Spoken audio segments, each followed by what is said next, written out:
Ladies and gentlemen, welcome back to the Advisor Advantage with James Murphy and the lovely Erika. We are here talking about first-time home buying experience, and we are concluding our series with Erika, which started with the pre-contract, then under contract, and now we're going to get into post-close conversations. So, without further ado, the lovely Erika Meadows. Hello. Yes, I feel like a real veteran here now. Like I've gone through the ringer. You know, I went through battle. You're seasoned. And yes, I came and I've got a house now. And honestly, I'm a little nervous for this because I feel like I've forgotten all that stuff. It's like, okay, now this. Let's focus on the house. And we need a new this. And we got to do this. And I want a garden. And I've got a dog. And yeah. What were my concerns? You probably don't even remember at this point, right? I mean, it's funny because I saw all those closing, they have all these memes online for closing day. Yes. And I guess I started this whole process just kind of cavalier, I would say, just because I was totally ignorant about everything. And then, it was just kept unfolding. And then that tension builds and builds up until closing day where everyone's just really, what is going to happen? We just put a whole bunch of blood, sweat, and tears into this. Yep. Is it going to materialize? And then it does. But yeah, those memes are funny. I think I was looking at them to send to you because we send all these memes to each other. I feel like my favorite one, there's so many good ones, but there's a Steve Harvey meme. And because of what happened with him with the Miss Universe or Miss America, whichever one it was, but it says something, and I sent it out on occasion. It's like, you're clear to close. Wait, just kidding. Actually, I made a mistake. We have one more underwriting condition. Yeah. And I think it's hysterical. Yeah. I mean, and I realized that is a thing. That's a real thing that happens. That up until the time, where until you've closed, you're still sort of in limbo. Uh-huh. Yeah. I will tell you, in my career, there's certain clientele or certain customers that, you develop a really good, strong rapport, such as ourselves, right? And on occasion, I will, and my team always yells at me. They're like, "Will you stop doing this? Just, what are you doing to people?" And I'm like, "Oh, it's okay." But I'll call, for example, right? I know you're clear to close. We just got the clear to close. Right. And if it's kind of stressful, and it's almost like a tension breaker, right? Yeah. That's why I try to look at it. But I'll call you. I'm like, "Erika," and at that point, you're like, "Oh my God. What? What's next?" And it's like, "Are you sitting down? Are you near your computer? We're almost there. I got one last thing, and oh my gosh, what is it?" And it's like, you're clear to close. We just we got to schedule the closing. Everything's clear to close. We're all good. You're all set. I just need to know when is. Wait, what? Yeah. Wait, it's like, wait, are you kidding me? Yeah. Oh, James, you're not. Why are you doing it? You're doing it. And it's like, we laugh about it. Yeah. But at the closing, every time I've done that, and there's a funny story behind this, I want to tell you, but when I've done this, it's always been at the closing. It's always been, that's the funny story, right? Yeah. We're not talking about the stress and the thing and the conditions and all stuff. It's always like, and you SOB, when you did that to me, I was, my pants, and but it's always a funny moment. Yeah. So I do this, and maybe they're watching, I don't know, but I do this, and I'm closing for a buddy.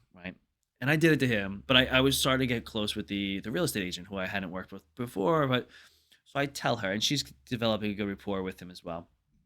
And so I'm like, I gotta call so and so and tell him that he's clear to close. And I got this funny little way of doing it. I'm gonna totally do it with this guy. Yeah. And so I tell her, and she's like, "Oh my gosh, don't do that. There'll be plenty of shenanigans at the closing. Trust me, just don't do that. You're gonna give him a heart issue." Yeah. And I'm like, no, I gotta do it. It's funny. It's my thing. Whatever. So anyway, I do it. I call him. We laugh about it, and it's funny. Now we're at the closing. So I told you, she said there'd be plenty of shenanigans at the closing. We're at this closing. I got the attorney there. I don't know the attorney. I'm just meeting him. I've got the sellers are there, 2 sets of attorneys. She's there. We're at her office in Red Bank, and I'm sitting there. So I'm schmoozing right now. I'm working the room, right? I'm working the room, working with the attorneys. I'm talking to the clients. I'm calming my buddy down because he's still a little nervous. The real estate agent's over in the corner. She's doing busy stuff. Right. Which I later found out she was just waiting for this moment. And so now this police officer walks in, right? And he's in full uniform. And he's got a little piece of paper in his hand. And I'll never forget because, I notice these things, right? I'm astute to the room, right? I'm paying attention to things. And this guy walks in. He's got a paper, and he's looking around. And then suddenly he makes eye contact with me. He goes, and he starts to walk over. So now I was like, I'm looking at it like, oh man, someone's about to get in trouble. Oh wait, is he looking at me? Like, what? Is he looking at me? So he's coming over, and he's like, excuse me, are you Mr. Murphy? And I said, yeah. Now I've done nothing wrong. Yeah. I know I don't have any reason to be concerned. Yeah. But this big giant police officer Yeah. comes over. I'm in a professional atmosphere, and he's like, yeah, Mr. Murphy, we're gonna need to talk to you about something really quick. And then I was like, I look at the attorney, and I felt like the attorney was about to slip me his card. Like, Yeah. if you need help, Yeah, I'm here. right. And I was like, sure, officer. I'll be right back, guys. And he's like, no, I'm kidding. All of a sudden, the entire real estate office erupts. He's like, I'm a realtor. I just had to put a contract in. So-and-so told me to do this. We get people all the time.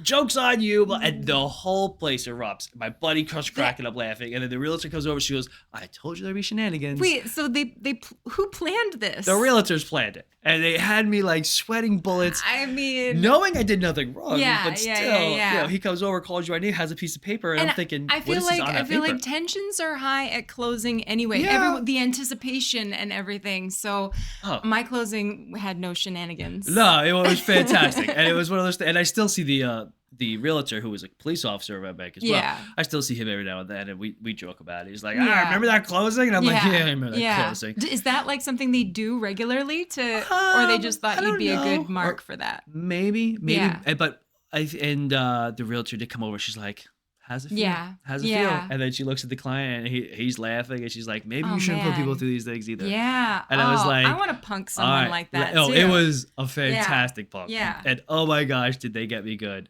Because again, no issues, no worries. But at that moment, I was like, oh my gosh, how embarrassing this. Yeah. I'm thinking like, did my wife not pay a parking ticket or something? Or like, did I interrupt the closing? Right. Was it that toll that the thing that I may have? Did I run a toll? Like, did my Easy Pass not pick up? What happened? It was pretty funny. I mean, it's a good one. Yeah. I never think about punking people in that way, and you would be a fun person to do that too. Yeah, let's not think about that. Yeah. We don't need to do that to me. Okay. But we could do it to somebody else. Let's do that. Or you can get me. It'd be kind of fun. But you have closed. We did consider doing a on location episode, which it's a mess right now. Yeah, did not happen. There yet. Right, we're gonna hold off on that. So we're here. Let's talk a little bit about your expectations and then what actually came to fruition from those expectations. You know, a lot of times we overanalyze and we stress and we worry about things. We build stuff up, right? And I think this is just human nature. We build things up to be a disaster, and then we finally go through it. You find it's nothing like what we thought. And then sometimes we think it's going to be smooth and easy, and then it's not. So let's talk about your experience as a whole from start to finish, and then let's focus on that closing. I think I would have benefited from a little more research on my end, but I can see how that could also steer someone astray. You know, I think it's best not to overthink things. And for me, I mean, I was like, yeah, let's just go ahead and buy this house. Yeah, why not? Right. I mean, it's a terrible time to buy a house, it seems, but actually I don't think it was. Like, now that I think about it, because like, okay, so nobody wanted to buy because interest rates were so high. And so it was really little inventory, which seemed very frustrating. And everyone's like, this is a terrible time to buy. Everything's expensive and the interest rates. And then I thought about, well, when interest rates drop, it's going to be a madhouse because you have all these people, you know, before they were priced out, you know, in bidding wars, and there's low inventory. And I don't want to go into that. Like, I don't want to deal with a crazy bidding war. I will deal with a high interest rate for now, you know, and we'll reevaluate and refinance later when we can. So I think it is better sometimes to do research, but not to do overkill and listen to what everybody is telling you. And I mean, you saw hints of that too, where, you know, my family, So I love them. I love them, but you know, and I don't know, maybe it's also like a boomer mentality. I don't want to offend anybody. I don't want to sound ageist or anything like that, but I think there's a different generations have different mentalities. And, you know, my parents are very much like, this is a mistake. You don't want to do this. This isn't the right, you know, like, but I think their interest rate was like 13% back in the 80s. Right. But anyway, I'm sure the cost was much cheaper. Yep. Um, but like, this idea that I think they were trying to get like, oh no, the real estate agent, the mortgage guy. I keep calling you mortgage guy, but It's fine. you're loan officer. Loan Yes, officer, well, mortgage person, whatever soon you to want to say. be. They're I just like they don't really care. They're Right. just trying to get what they can get. And sometimes I think it's important to really trust your gut. Like I think that was really important to have my own journey here and not let my parents or other people kind of dictate, what should be happening. And so I think that's like the message: trust your gut, because I think that really served me because I know that you're authentic, and I have always known that. But there were times where, like, I had talked to my mom, and then I came back, and I was like, "All right, James, what's the real Play deal? some Are you hardball. trying?" Right. Yeah, and then I Yeah. did. I sent James a hardball email, like, "I think you need to give me the," but I really didn't have all the information. So get as much information you can, and find people that you trust, that you feel like are on your side, because you're gonna have your friends, your colleagues, your parents, whoever is going to be telling you, what you should be doing, and it's really hard to sift through all that information. Yeah. I don't even think I answered your question. I'm No, sorry. I think you did, but I'm thinking back on that email, and even your hardball email was like, all right, listen, I'm sending you a hardball email. This is the deal. What's happening here? And then you end it with, I hope that wasn't too bad. I just Yeah, want to tell you that I I was know.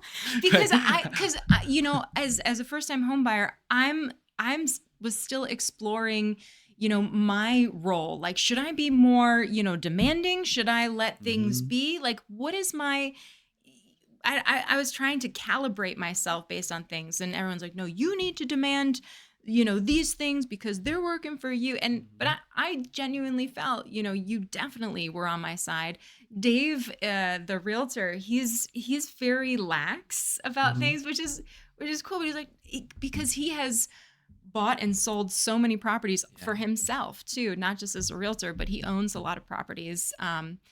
And he's like, no, you know what? It's going to work out. Everything's going to work out. And so, yeah, but I felt I decided to trust you guys. And I think that was an important thing because I felt in my gut that it was the right thing to do. And I didn't really want to listen to everybody's Right. chaotic messages about this is going to happen or that's going to happen. But I had to push it a little bit. Yeah. Yeah. No, it was I didn't feel any offense or anything. I thought it was great, and it was Yeah. like, oh, look, she's into it. She's on Yeah. top of it, which was great. And you bring a great point up. The noise, right? The noise can be overwhelming, it can be overpowering, and totally make you lose total thought or track of what your gut is telling you, right? And when the noise gets too loud, we start to lose sight of what our own thoughts are, what our own beliefs are, and sometimes that noise is coming from friends and family and definitely parents or employers. And I love what you just said. Trust is everything, and one of the that's one of the traits and qualities that I try to put in every transaction is I'm not going to sell you. I'm not going to push you. We're going to Yeah. educate you. I'm going to give you as much guidance as I can, Yeah. and I'm going to hold your hand. We're going to get through this and through this to the end, and we're going to do it your way. Yeah, and I think that your reaction to that was also very reassuring to me because, at no point you sort of rolled with it very well. You're like, "All right, it's okay. We're still cool. Let's keep rolling." Right. And I think probably if anyone encountered someone, who's getting very defensive or pushy in any way, then that's sort of a red flag. Mhm. But I think it's also important to understand that, like, what you see on the surface is not actually the whole story. Like interest rates, for example. Yeah, nobody wants to have such high interest rates. But then when I really thought about it, and I thought, what's going to happen when interest rates drop? It's going to be crazy again. I don't want to deal with that. So maybe you can put up with certain things because there's always a trade-off to a lot of it. And so things that seem, on the surface very, very daunting, you might be able to work through it because, it might be offering some kind of possibility. Yeah. And it was such an. I mean, this is one of the things I love about talking with you is that you're you started naive to the whole process, right? Because let's face it, you're a first time home buyer, and we don't know what we don't know until we Yeah. experience it. And the knowledge and the difference in just your mindset and your verbiage is so spot on. Saying something, just being aware of the fact that interest rates right now, as high as they are, to a buyer, a first time home buyer especially, it's your best friend. Because Yeah. you're right, there it is keeping people on the sideline. It Yeah. is it is it is keeping the amount of buyers, which is enormous in comparison to the inventory that's out there. There's still an inventory shortage, and that inventory shortage is going to be there for years. Mhm. We are not overcoming that. When I think one of the statistics we talked about in our maybe the first episode was 960 some odd first time home buyers, Mhm. or I'm sorry, 960 some odd houses for sale, Mhm. right? And most of them are under, well, there's like 600 and change that are not under contract. So really, that's the amount of homes. But you have well over 2 million first-time homebuyers Mhm. that are just like all going after the same thing. So, some of them are staying back because of these rates. And, there's a commercial that I hear on the radio, you know, marry the house, date the rate. That Mhm. mentality is valid, right? Yeah. That rate's not going to be there for 30 years. That Yeah. payment won't be there for 30 years. And when we talk about 6 to 12 month period of time, because I do Yeah. believe recession's coming. Interest rates drop with recessions, Mhm. and we're going to see lower rates. So if you're talking 3 to 6 months of an extra $200 a month, all right, put that in perspective, Right. right? And Right. then understand that your appreciation factor, because of that inventory shortage, it's supply and demand. Yeah. You're going to make a lot more than that, $200-300 a month in Right. equity every Right. single month. Yeah. So but your wisdom and your insight now is what's so Yeah, exciting. well, you told me all these things in the beginning, but I just didn't know what they meant, and I was Right. like, "Well, I don't know." Yeah, so now I have kind of walked through it, and I can realize those things. I mean, but one thing in retrospect, I would say for a first time home buyer, while to kind of have as many ducks in a row as you can prior to initiating the process, because once it gets started, like sometimes it just feels like you've hit the ground running, and sometimes it stalls out too, where you're like, what's happening, is anything moving? Yeah. But when things are moving, you have to be ready for the loan officer, the underwriter, whomever, to come back and ask for a lot of things. So just be ready. Have Right. those things ready and as transparent as possible.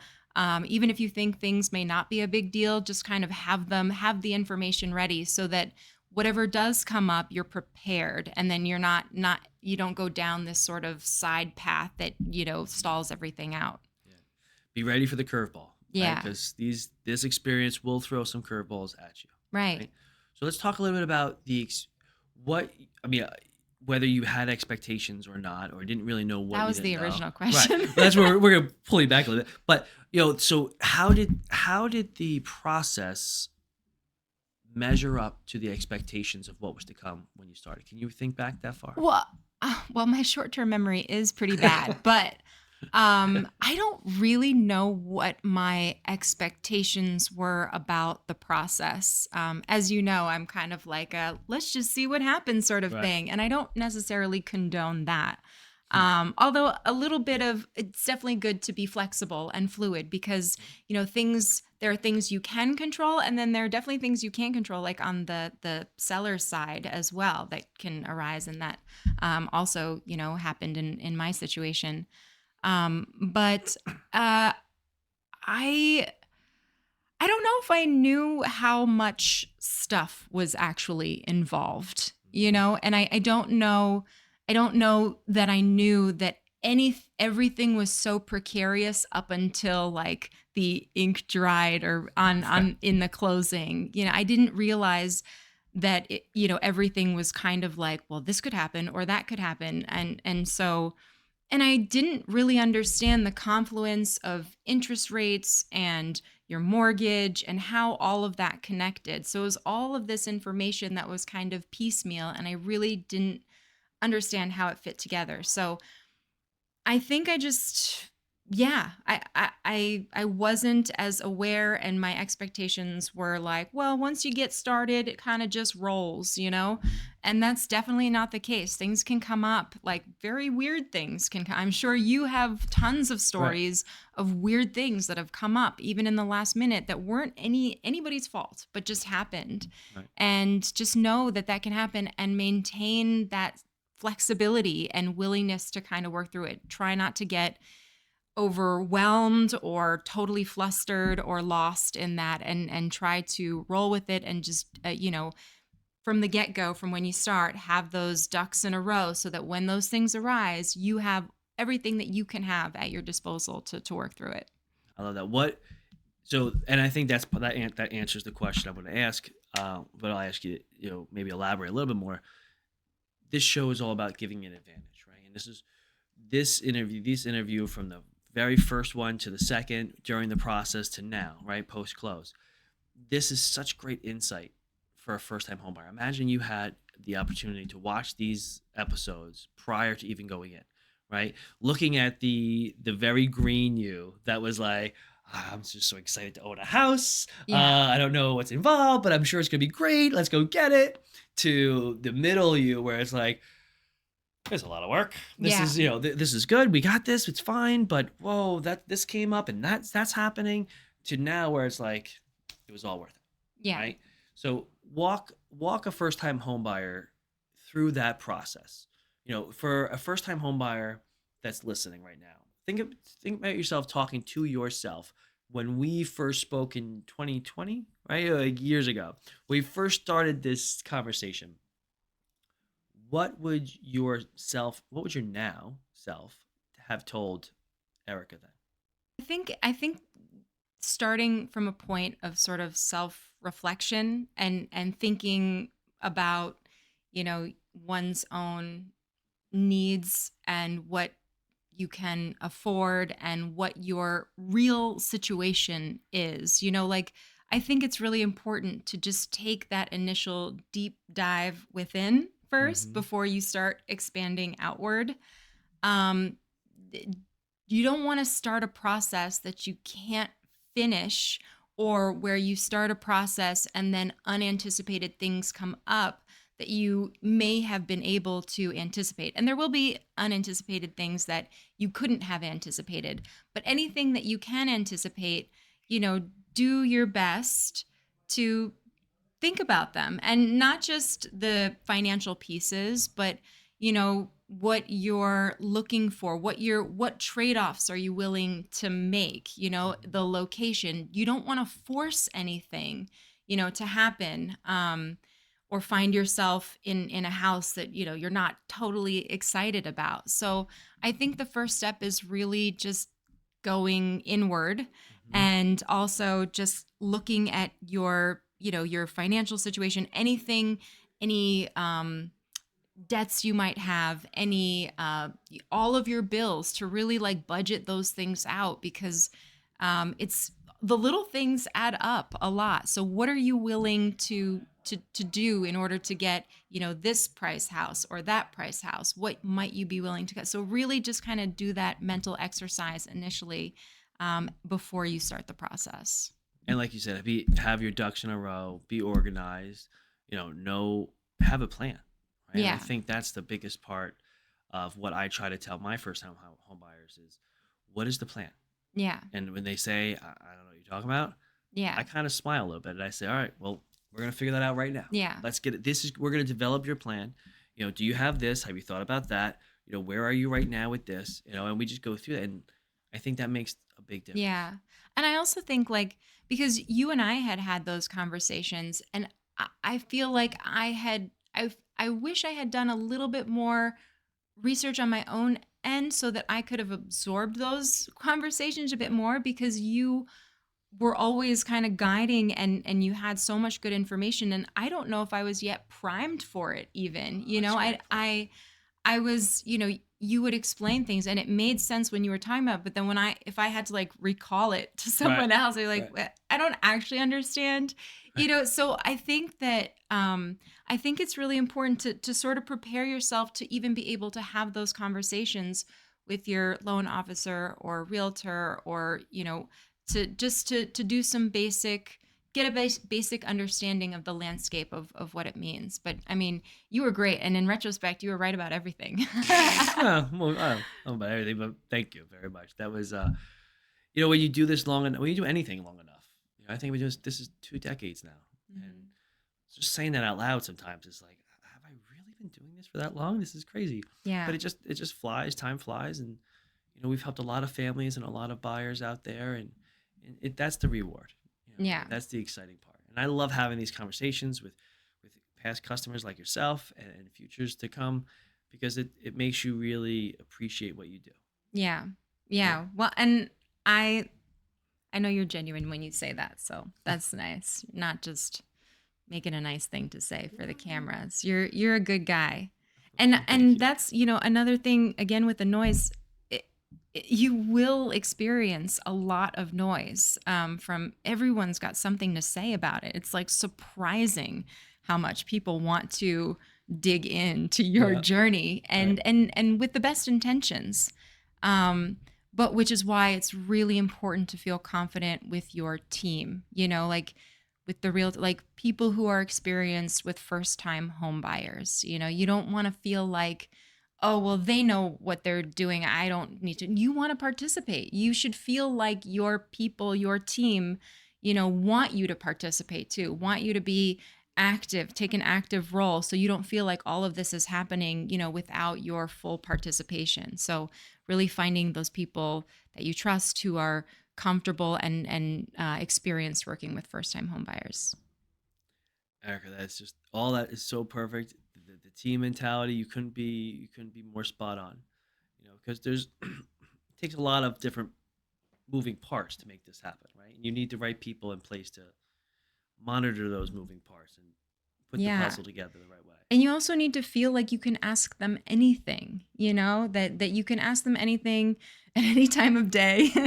Yes. Nothing unreasonable. Right, right, right. But that you don't feel like, oh, I'm bothering them or anything like that. That they're genuinely there for you. And I try to make that felt with all of my, the customers that I work with, and hopefully Mhm. it sounds like you felt that way, right? Yeah, yeah. You should see our text messages. It's just full of dumb memes, Yeah. and yeah. But sometimes the memes, it's this process can be very emotional, Oh right? yeah. You gotta And yeah, you gotta inject some humor. you gotta inject that humor. You Yeah. gotta be able to say, you know, I know it's stressful, but here's a little smile, right? Here's Yeah. something to kind of take your mind off it, because when we get frazzled and stressed, we're not thinking clearly, Yeah. and then all of a sudden we're making mountains out of molehills, and it's Yeah. like it just gets crazy. And I always say, to my wife's dismay, the cell phone's always on me, so Yeah. never feel like you can't reach out to me. And I get text messages at the crack of dawn, and then like middle of the night.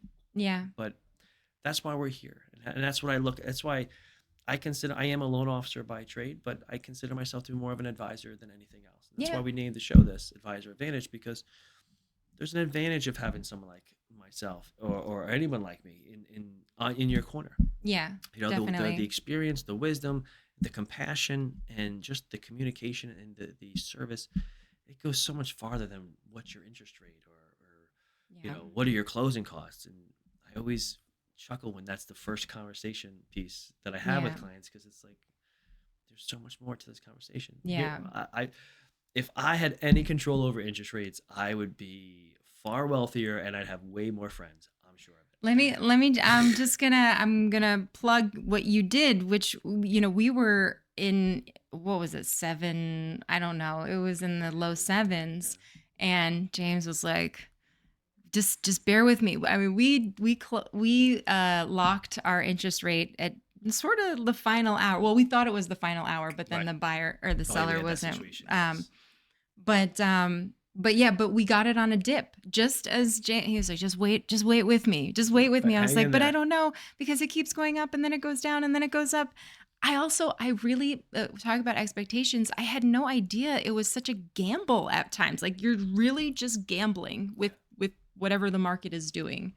And that was surprising to me, that, daily fluctuations, and then you'd be looking at tenths of a point, Right. just like, what's it gonna, just Right. like hoping for that tenth, to go. It was nuts, and yeah, but we locked in on a dip Yep. thanks to you. So Well, sometimes yeah, it's just about the technicals and the fundamentals and watching that yeah, stuff and yeah, seeing what's coming and knowing what moves the market. And I yeah. guess that's where the experience in the years comes in handy because you've seen this. I've seen this so many times that you can kind of project where we're going to be. Now, every now and then, the market where there something will throw another curveball, and you're like right now, we're seeing inflation coming down, Mm-hmm. but the market's not following as it normally would, and that's Yeah, because of silly things like debt ceiling conversations or yeah, banks closing down and selling off stocks and totally changing the skew of the yeah. market, trying to raise liquidity. Well, Like, and that's the other thing. I like, we had conversations, and this was the other thing. Like, it's great to be able to more fully understand like what's happening behind the scenes. That like, a politician can, talk about jobs and that changes everything, but yep, they're really just doing it to like bolster their support, and right, but it affects the whole market. And so you feel sort of you're just along for the ride of this mm-hmm. whole crazy thing that's happening. But yeah, so and don't kick yourself.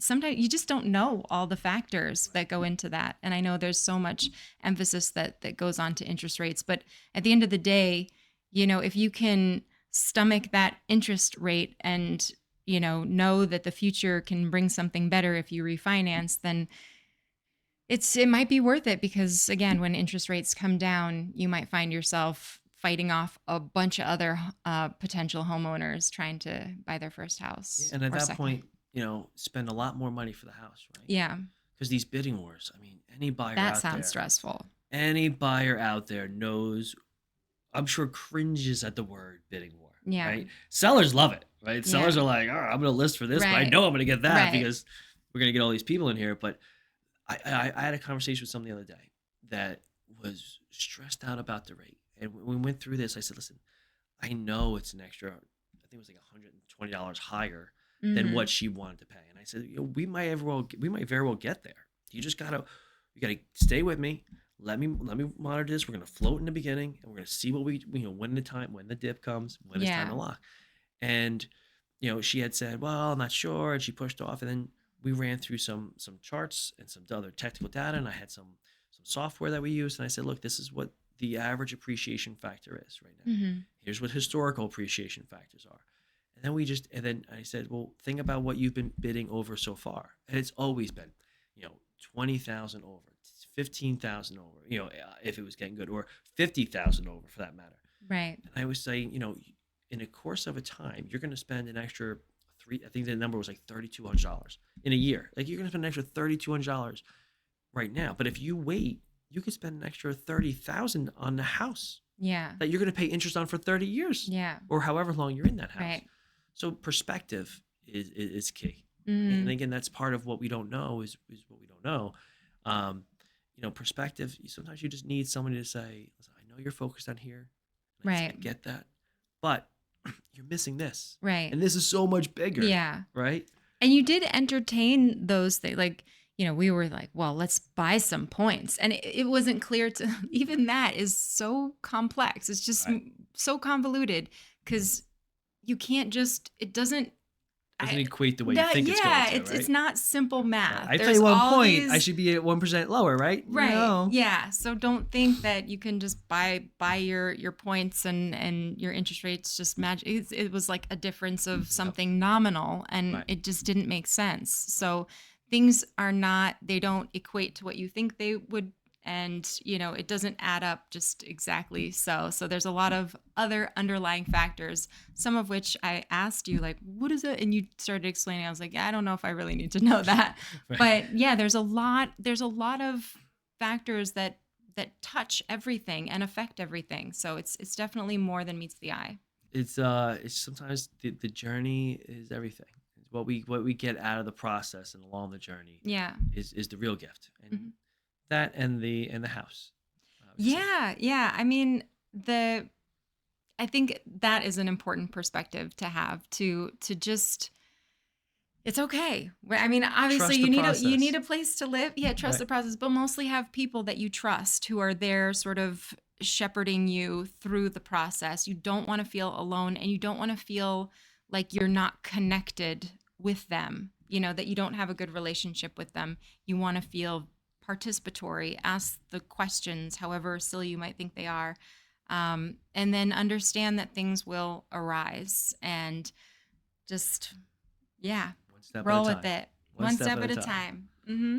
I love it. Erica, I don't want to end the show. I I know really I could don't. see it. Well, yeah. I've got. So we have our furniture, and we got a puppy. Oh, puppy, what kind of Yeah, puppy did you get? Alfie. Alfie? He's a rescue. He looks like a black You lab. didn't want to name him James? Like, no? I mean, that's fine. James is his middle name. Oh, Yeah. James, the mortgage guy. that's his middle That's name? his full middle name. Alfie Yeah. James, the mortgage Yeah. guy? Yeah. Yeah.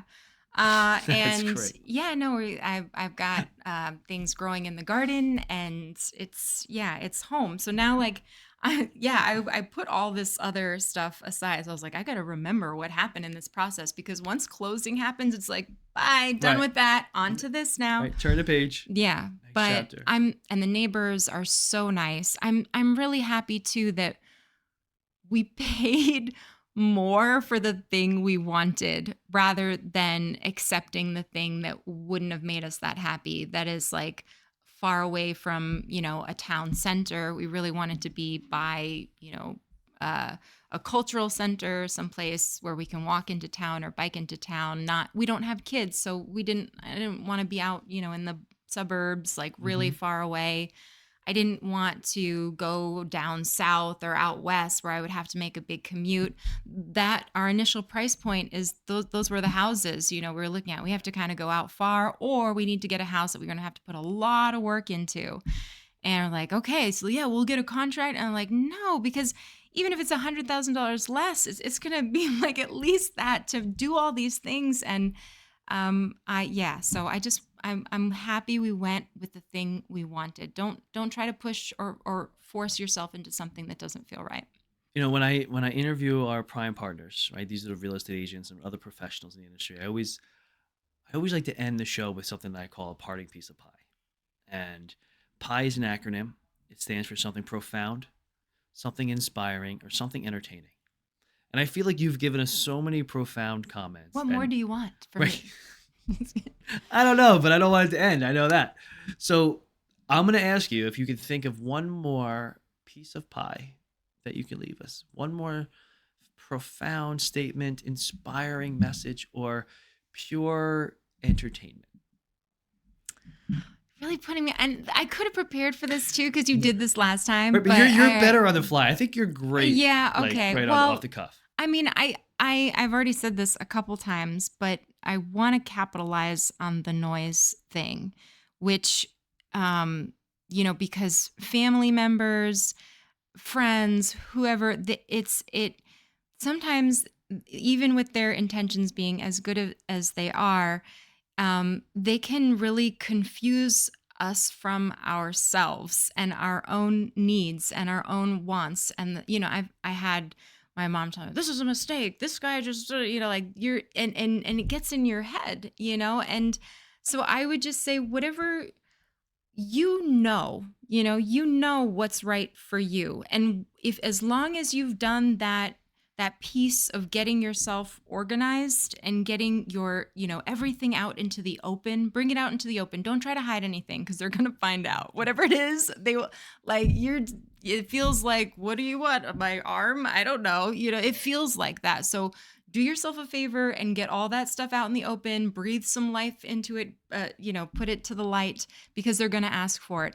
But once you have that, just focus on what's true for you, what you want. And try not to let people confuse you, that you need something else or this is better for you. So, I don't know if it means meditating or praying or, exercising or whatever it is, but just stay true to that thing. Stay true to yourself. Stay true to yourself. That's so Stay cliche. Away from the noise. Yeah. Yeah. Away from the noise. Well, we will talk many more times, and maybe we'll even come up with we'll do our own little special show or something. Yeah. I think this is Yeah, This is great. I have to figure out, some special things I can Right. offer. All right, you figure out what you want to do, and we've Okay, got the studio, we've got the time, and I'd be happy to do anything with you. cool. Same. So we're going to end it here, and we're going to thank you once more. Thank you Thank so you. much for the Yeah. experience that you've shared, for the wisdom that you've given us, and truly just for the friendship that you and I have been able to Oh grow through yeah. this process. Totally. Yeah, you're my bud. I know. That's yeah, people are so important and finding the right people is just tremendous. So, thank you. Well, you're welcome, and thank you. And thank you guys for tuning in to the Advisor Advantage, where we're giving you the advantage you need for the experience you want. We'll see you on the next show.